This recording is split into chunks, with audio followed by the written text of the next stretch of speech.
Silakan Pak. Nah, tadi Bapak bercerita tentang hidup, contohnya ngontrak di pinggir kuburan dan punya usaha bangkrut. Buat saya Pak, hal itu saya pikir saya sendiri mungkin udah hampir setiap saat itu Pak yang terjadi. Tapi walaupun Bapak bilang tadi Bapak mungkin bangkrut di miliaran, kalau kita mungkin nggak nyampe 10 jutaan pun nggak. Tetapi hal kita yang bikin usaha artinya sering bangkrut. Nah, pertanyaan saya Pak ini dalam hidup ini. Kalau masalah tadi Bapak bilang COVID segala macam, kita juga beralami. Mungkin orang teman bilang, kok nggak ada pernah kau pikirkan hidup ini, katanya sama saya. Artinya anak saya pun pernah kena, anak saya nomor 2 kena, tapi di Bekasi, tinggal di rumah orang, kita nggak pernah lihat bulan Agustus kemarin. Nah, yang pertanyaan saya Pak gini Pak, tadi, apa definisi seperjuangan dalam kekristenan Pak? Dalam keluarga. Sebab begini Pak, yang saya alami dalam keluarga ini. Saya juga belum tentu seperjuangan dengan anak saya. Secara pola pikiran saya Pak. Itu pertanyaan saya Pak. Oke, ya, teman seperjuangan, berjuang bersama-sama. Kalau hidup saya kayak dongeng ya, hidup saya kayak dongeng. Saya merantau ke Jakarta, tinggal pinggir kuburan, kontrak rumah 450.000, ke gereja itu cari tabengan, orang-orang teman-teman diakan atau guru sekolah minggu. Nah, waktu itu tahun 90 saya jadi guru sekolah minggu di Karsa Pemuda. Lama-lama punya kenal diaken, kenal guru yang lain, yang rutenya deket, ya cari tabengan, nebeng lumayan menghemat bis kota gitu ya. Kita hidup dari bawah. Singkat cerita, Pak, Bapak miskin kok bisa buka perusahaan? Saya jujur, saya rajin, saya radikal jujurnya, saya dimodali orang. Jadi ada orang kaya melihat saya miskin, rajin, jujur, kasihan, akhirnya dimodali, buka perusahaan, dapat saham 50%, tapi nggak setor duit. Tapi saya yang mengelola perusahaan itu.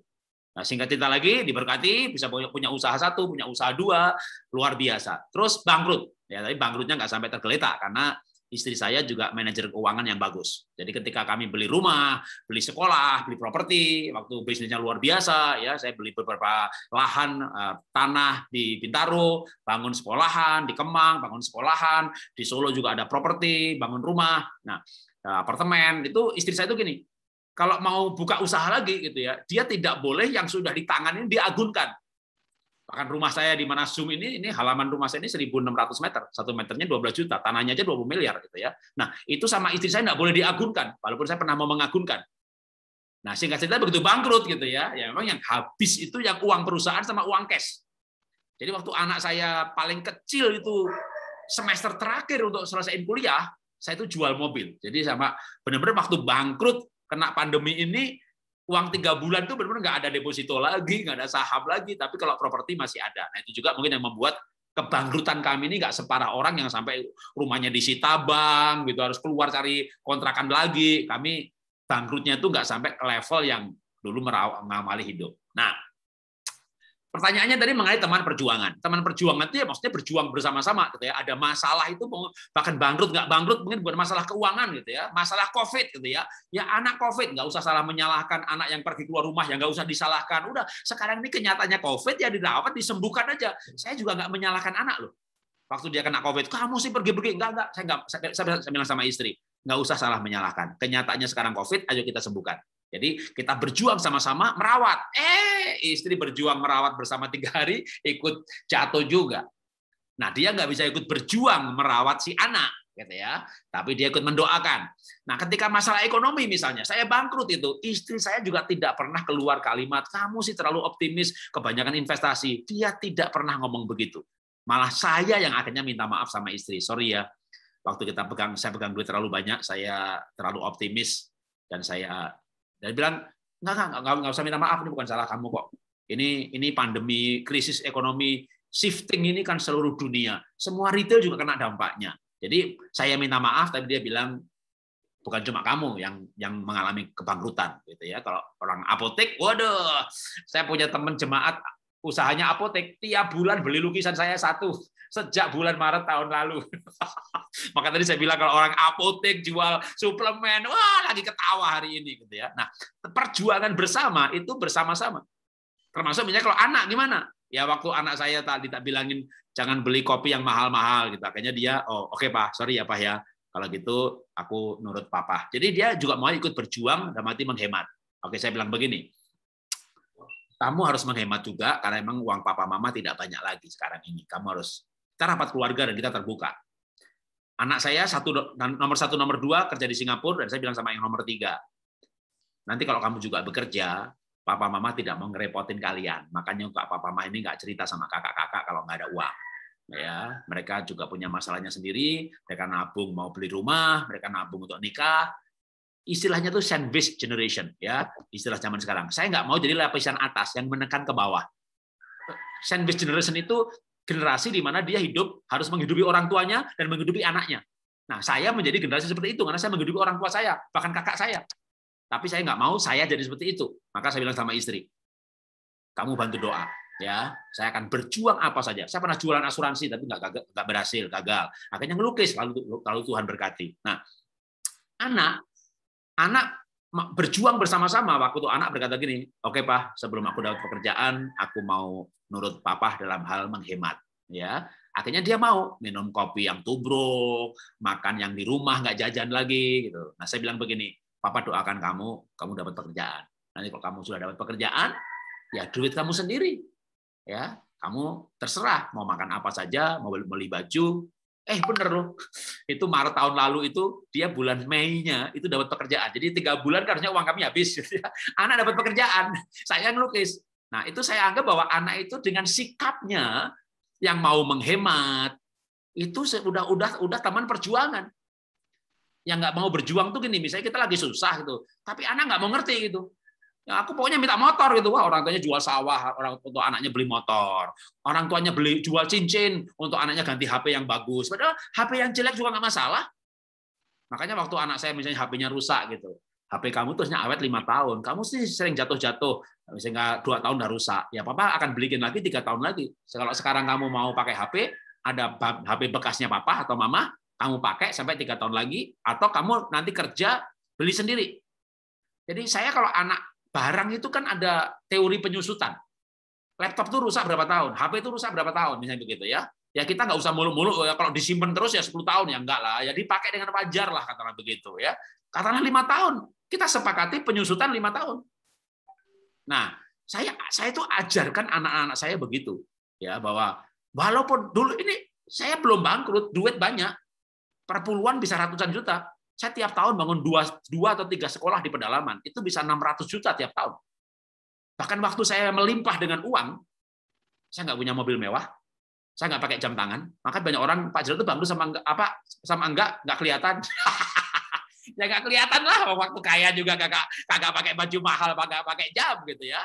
Nah, tapi hidup sederhana itu kita ajarkan kepada anak-anak. Nah, tentu anak ya waktu kita melimpah dia nggak mau sederhana banget ya Pak. Aku kan anak muda Pak, belum punya pacar. Kalau terlalu sederhana ya nanti malah jadi orang lain jadi kasihan kan nggak bener gitu. Tapi begitu saya bangkrut itu minum tak suruh kopi tubruk mau loh. Bahkan sampai sekarang ini kalau anak saya di rumah kan dia udah terbiasa minum kopi tubruk. Kopi tubruk itu kopi asli itu ya. Kopi Gayo, kopi Aceh, kopi Bali, kopi Toraja, pokoknya kopi yang masih biji digiling sendiri atau memang beli yang bubuk tapi nggak dicampur, bukan instan, nggak dikasih gula, nggak dikasih creamer, itu kopi tubruk namanya. Waduh, itu waktu anak saya yang biasa di Australia ngafe gitu, Pak, ternyata kopi tubruk enak banget ya. Enak lah, yang penting cari kopinya asli gitu. Sekarang dia udah luar biasa nih Bapak Ibu. Ini cerita sedikit soal anak.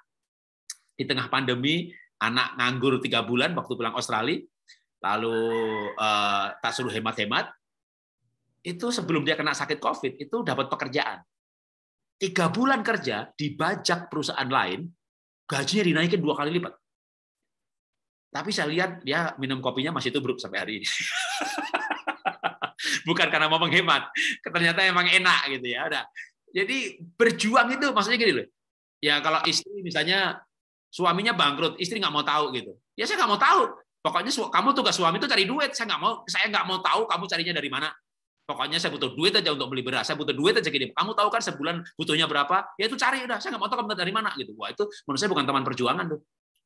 Ya nggak mau tahu carinya dari mana. Suami bisa maling, bisa nyolong. Harusnya sama-sama begini. Ya ini kita bangkrut, kita rugi, sepi. Yuk kita mengatur hidup ulang. Kamu hidup sebulan butuh berapa, saya butuh berapa, duit ada berapa, kita hitung. Lalu gimana kita bisa menghematnya? Apa yang kita bisa hemat? Saya sama istri ngomong bareng-bareng nih. Tadinya saya nggak pernah mikir, saudara, listrik tagihannya berapa. Loh, omset 1 bulan 40 miliar. Bisnis saya apa sih? Baju, sepatu, kosmetik. Fashion itu marginnya gede banget, Bapak Ibu.